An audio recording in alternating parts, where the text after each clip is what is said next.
12 тысяч лет назад люди охотились и ловили рыбу, собирали коренья и дикий мед. Но вот нашелся человек, который сумел вырастить ячмень, другой приручил козу и барана. И в результате колесо прогресса сделало первый, самый важный оборот. И началось вращение с нарастающей скоростью. От пшеницы, раздробленной камнями, к мельницам. От ремесленничества к мануфактурам. От повозки к паровозу. Переход к земледелию и животноводству, изобретение механизмов и, наконец, промышленная революция положили начало новому миру. Миру, в котором мы живем.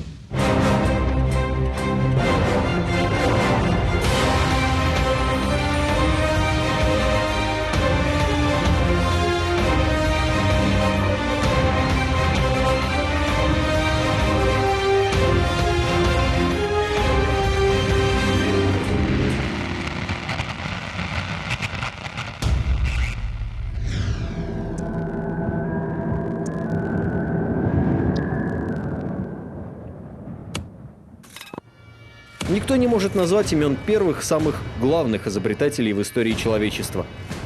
Эти люди впоследствии воплотились в легендарные образы титанов, полубогов и героев, которые научились земледелию и ремеслам от богов. Переход от собирательства к земледелию стал первой ступенью в истории технологий. Люди научились выращивать злаки, а после разводить животных. Собиратели превратились в земледельцев, а охотники – в скотоводов. На смену вечным скитаниям пришел более-менее оседлый образ жизни.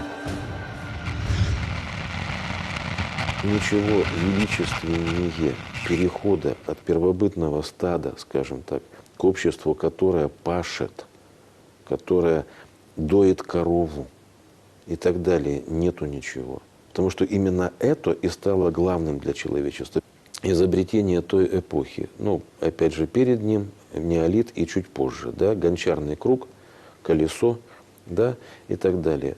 Да, изобретатель колеса – это человек, в которому в подметке не годятся все эти табуны нобелевских лауреатов. Это же ведь какой-то светлой голове, не обучавшейся ни в одном университете, пришла в голову так соединить деревяхи, чтобы при определенных условиях они начали ткать. Так еще до этого же додуматься, что из этой травы можно, вот растет себе конопля какая-нибудь или еще там что-то, лен, и как из этого получить ниточку. Вот это были действительно великие изобретатели. И вот самое обидное, что именно эти имена бы помнить, но мы, к сожалению, их не помним.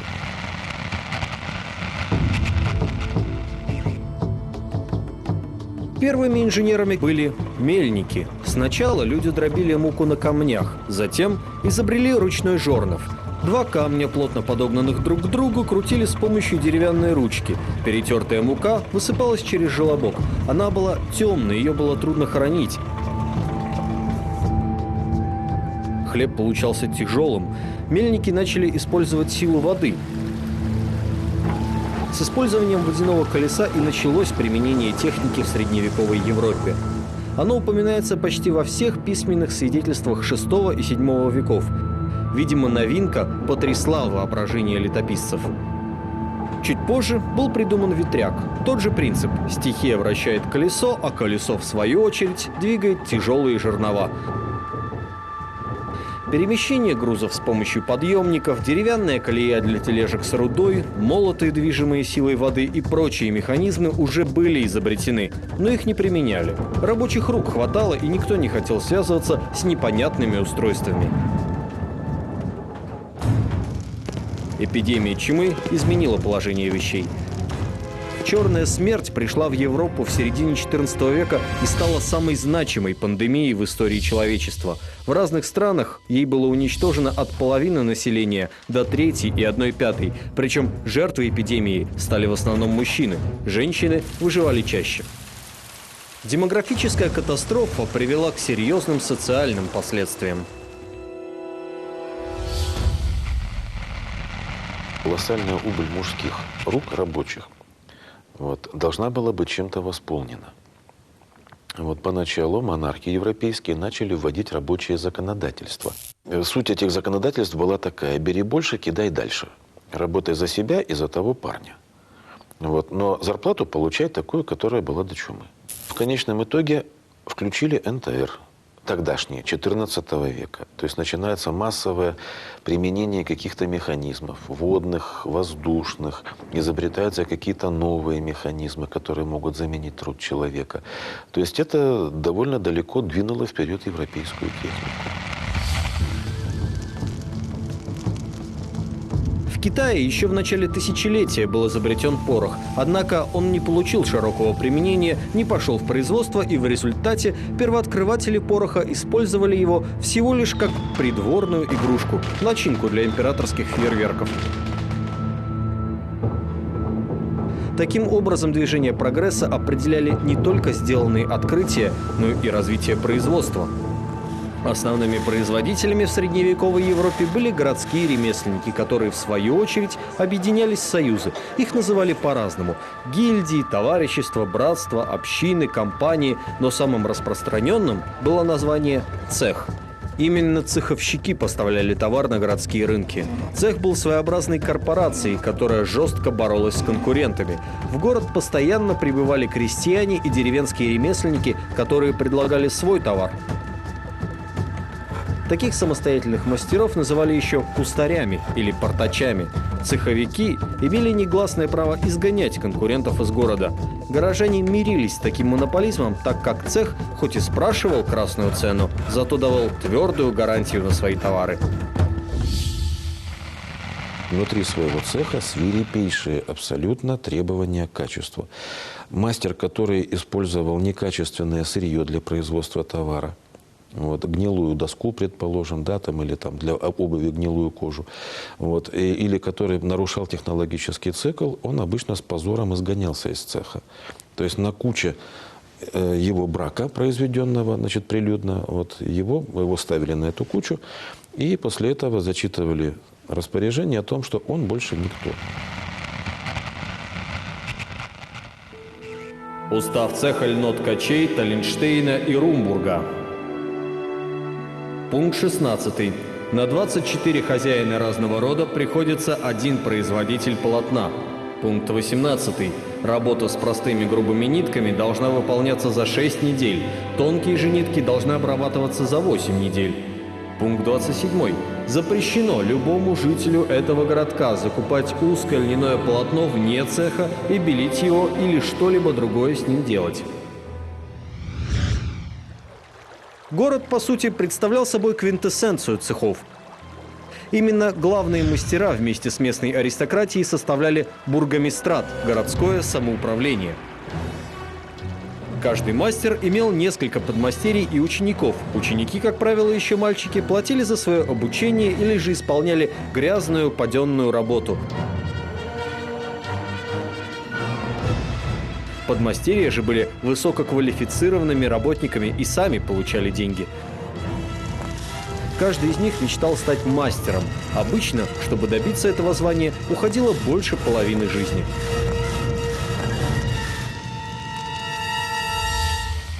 После этого наиболее удачливые должны сделать так называемый шедевр. Это вот в разных языках он переводится примерно одинаково. Шедевр. То есть изделие, которое производит этот цех, но так его сделать, это типа нашей дипломной работы или дипломного проектирования. Чтобы все просто ахнули вот, и всплеснули руками. Вот. И вот после этого, если этот шедевр действительно получился, его торжественно переводят в разряд мастеров. После этого идет обычно банкет. Это всегда отличалось очень серьезными расходами для подмастерья. Многие из них копили на этот банкет по нескольку лет. Вот. Ну и после этого он уже имел право обзаводиться собственными подмастерьями, учениками и так далее. Но все внутри этого же цеха. Цеховики поддерживали качество, делали свою работу кропотливо и очень боялись, что кто-нибудь собьет цену на товар. Чтобы застраховаться от перепроизводства, цеха ограничивали число мастеров, а также количество станков в производстве мастера.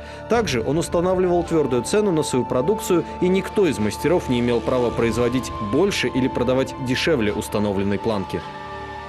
К середине XVI века в городах возникли ощутимая дороговизна и повышенный спрос на товары. Ответом стало появление мануфактур. Это было первое предприятие, основанное на разделении труда.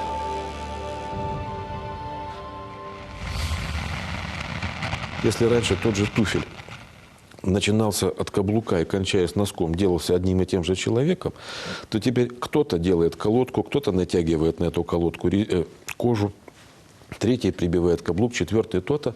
То есть пока это еще ручной труд. Почему и название мануфактура? Манус – фактура, ручной труд.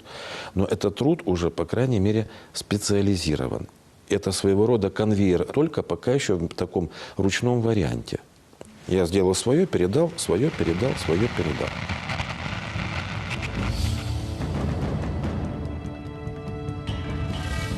В городе путь мануфактурам был заказан, так как цеховщики зорко следили за отсутствием конкурентов. Поэтому первые производства появлялись на перекрестках больших дорог. Разделение труда позволило увеличить производительность в десятки раз. Пусть качество такой конвейерной работы снижалось, зато снижалась и цена. Цены на товары упали в несколько раз. Законодатели производства цеха начали разоряться и со временем отошли в тень. Хозяева мануфактур ориентировались на спрос. Они жестко конкурировали между собой и, чтобы привлечь покупателей, все время вводили новые фасоны обуви и одежды. Так появилась постоянно меняющаяся мода. Это позволяет гибче относиться к производству. То есть, опять же, если цеховик, вот он, его дед делал, вот опять же, там на этой колодке, доставшейся ему от своего деда, этот туфель. Его, значит, сын будет так делать, и внук будет так делать. Фасон не меняется веками.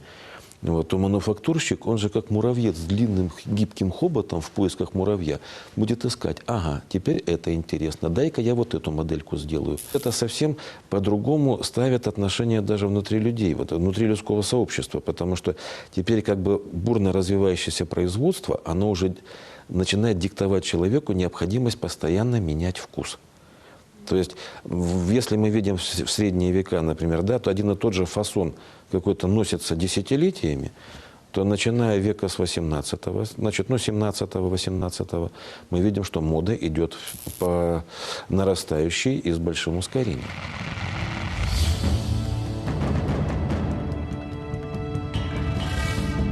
Мануфактура победно шествовала по Европе. Разоренные крестьяне или дружинники, оставшиеся без службы, массово нанимались в работники. Если у кузнецов были свои наковальни и молоты, а у ткачей собственные станки, то люди, работавшие на мануфактуры, не владели средствами производства. Оборудование принадлежало хозяевам, и наемный работник был полностью зависим. Новая система производства превратила ремесленников в так называемых пролетариев и стала первым шагом становления капитализма. Мануфактура, хоть она и будет более прогрессивна, а она будет бесчеловечнее. Почему? Если в отношениях мастер-ученик есть элемент обязанности, то в мануфактуре главное – это деньги. Ты заработал свое, отработал, получи, все, свободен. То есть в данном случае мануфактурщика абсолютно не интересует, ел его рабочий, не ел, где он в это время спал, в дупле где-нибудь весь в опилках, или там в куче осенних листьев. Вот, ну, может быть, самые сердобольные сарай плетеный какой-нибудь поставят там. Вот давайте, ребята, тут можете поспать. Западная Европа постепенно превратилась в один большой производящий цех. Города становились все крупнее, и вот здесь возник дефицит хлеба, а также всевозможного сырья – шерсти, льна, корабельного леса. Поставщиком стала Европа к востоку от Эльбы – Россия, Пруссия, Польское королевство и, конечно, Великое княжество Литовское. Что же определяет историю? Личность, судьба или стечение обстоятельств?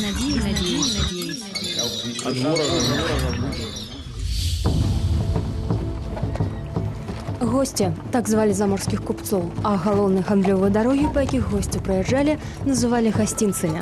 Купцы прывозілі ў Эльбу рутэнню футра, шоўк, аксаміт, спецыі і дываны. Куплялі што то асноўным – мёд, воск ды збожжа. У 16 стагоддзі па Еўропе пракацілася хваля рэфармацыі. Паўсюль цэрквы і касцёлы змяняліся на лютэранскія кірхі. Свечкі ў кірхах не ставілі, і кошты на воск панізіліся ў 2,5 разы. У выніку ім амаль перасталі гандляваць. З гэтай пары галоўным экспартным таварам Вялікага княства Літоўскага стала збожжа.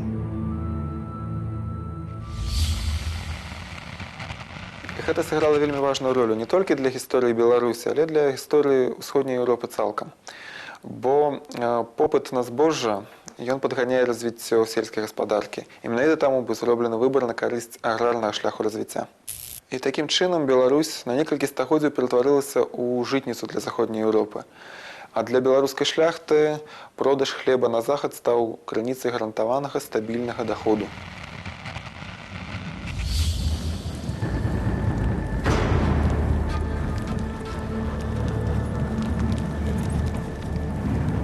Шляхта вельмі жадала павялічыць ураджаі жыта.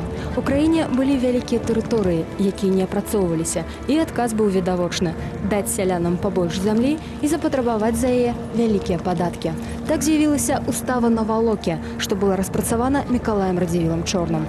Да гэтай рэформы надзелы ў сялян маглі быць рознымі па памерах, і, звычайна, зямлі не хапала. Пасля ж рэформы з'явілася базавае адзінкавае вымярэнне зямлі, так званая Валока, якая месціла ў сабе крыху болей за 20 гектараў.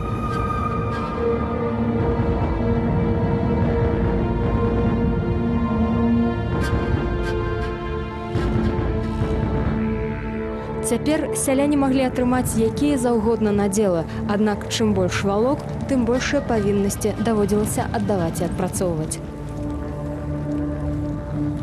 Рэформа стала для Вялікага княства Літоўскага не толькі аграрнай, але і сацыяльнай рэвалюцыяй, бо падчас яе былі разбураныя тысячагадовыя традыцыі вядзення гаспадаркі. У большасці выпадкаў людзі пераязджалі са сваіх вёсак на новыя участкі Валокі, і ім даводзілася парываць са старымі звычаямі і суседскім акаленнем. Кожны цяпер мусіў разлічваць сам на сабе. Сялянская абшчына, што складала аснову жыцця, распалася.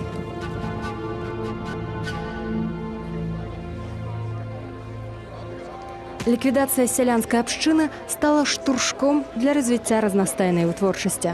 Справа ў тым, што частка гаспадароў не рызыкнула брацца за Валокі і пачала займацца рамяством. З'явіліся цэлыя паселішчы смалакураў, гарбароў, шаўцоў і кавалёў. Усё гэта спрыяла бурнаму росту гарадоў і мястэчак. Калі на пачатку 16 стагоддзя іх было ўсяго 48, то напрыканцы налічвалася ўжо больш за 380.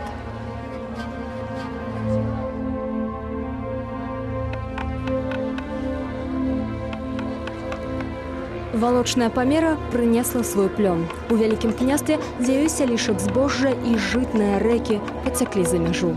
Калі раней у краіне імпарт і экспарт былі прыкладна роўныя, то зараз на землях Альбарутэнії больш прадаюць за мяжу, чым купляюць. Акрамя хлеба гандляры везлі на захад драўніну і скуры жывёл. Купцы перавозілі цэлыя абозы тавараў у абодвух напрамках. З развіццём гандлю палепшыліся і дарогі Вялікага княства Літоўскага. Іх параўнавалі, абсадзілі дрэвамі, паставілі мільныя ці верставыя слупы. Тады ж, напрыканцы 16 стагоддзя, з'явіліся першыя асабістыя прадпрымальнікі, якія атрымлівалі ад вялікага князя прывілеі на будаўніцтва мастоў. Паўсюль з'яўляліся пераправы, а будаўнікі бралі плату за карыстанне імі. Тым, хто не жадаў плаціць грошы, даводзілася ісці да бліжэйшага броду. Сельская гаспадарка як асноўны напрамак дзейнасці. Яна прынесла ўсходняй Еўропе значныя эканамічныя выгоды, аднак яна ж заклала ў грамадства міну запаволенага дзеяння. Справа ў тым, што спецыялізацыя на сельскай гаспадарцы яна замацавала, зафіксавала на стагоддзе прыгоднае права на гэтых землях. Калі б селянін быў вольны, памешчык быў бы павінен яго нанімаць. І тады ягоны бізнес памешчыка быў бы менш прыбытковым, а час ад часу іншыя гады нават і стратным. Такім чынам для ўсходняй Еўропы, для аграрных краін, для Расіі, Беларусі, Польшчы, Прусіі больш выгодным эканамічна было захаваць прыгоднае права. І яно і захавалася да 19 стагоддзя. У той жа час у заходняй Еўропе, якая пайшла па прамысловаму шляху, там разняволенне сялян пачынаецца ў 17 стагоддзі.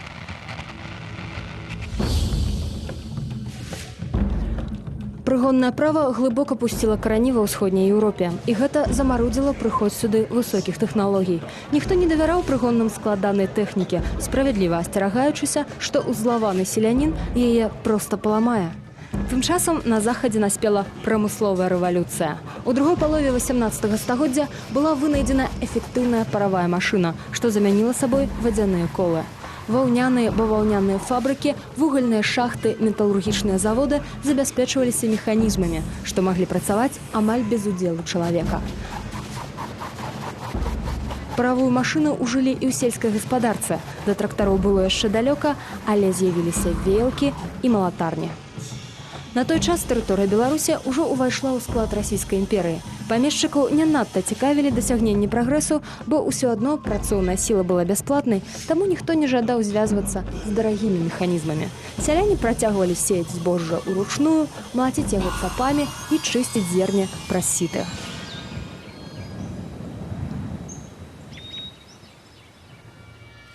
Першыя змены прыйшлі з адменай прыгоннага права, калі памешчыкі пазбавіліся ад дармавых працоўных рук.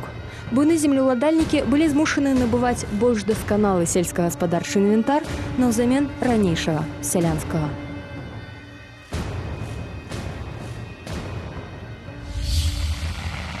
Прыгоннае права ў 1861 годзе адмянілі. І вось калі паглядзець статыстыку, то менавіта тады, менавіта ў 60-х гадах памешчыкі пачынаюць масава закупаць сельскагаспадарчыя прылады і машыны з-за мяжы. Але, на жаль, першае знаёмства з замежнай тэхнікай сталася не вельмі ўдалым. Ну, па-першае, яна была выраблена, эта тэхніка, ў іншых умовах, і тут працаваць не заўсёды жадала. Ну, а па-другое, кадравая праблема. Мала хто мог з ёй тут управіцца.